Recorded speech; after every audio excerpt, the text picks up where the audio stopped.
Okay, so here is the aftermarket filter, and here is a Toyota filter. This one is made in Thailand. This is the aftermarket, made in China. At first glance, doesn't seem too bad. Got a little less flow, certainly, but something caught my eye. I saw on the other one a bit of goop over here, and I wanted to know what it was. And here's what it is. It's glue holding the filter together. Okay, here's a mistake. Let's call that. The filter at first is taller, so it seems like it would filter better. Let's check the insides. Here's Toyota inside. Beautiful filter. Look at all that. It seals over here with this melted plastic in there. So nice design. And here's the valve, the one-way valve, integrated. Works well. It also comes with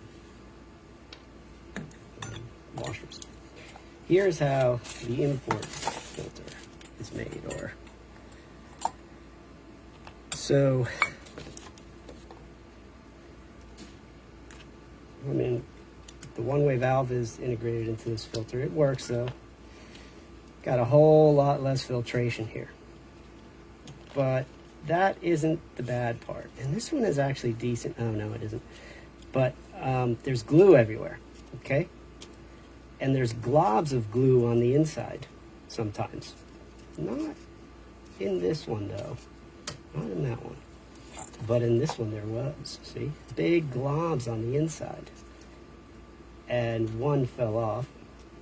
So I can only imagine that. Here you go. Here's a good example.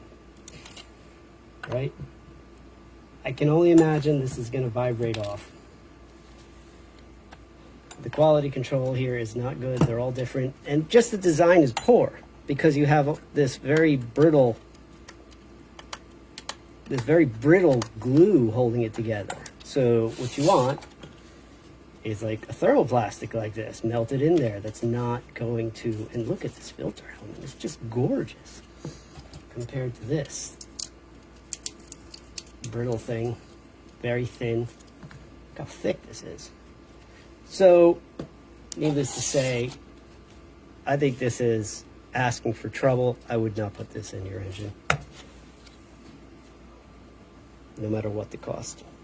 Honestly, the Toyota filter is like $7. This is certainly not worth it.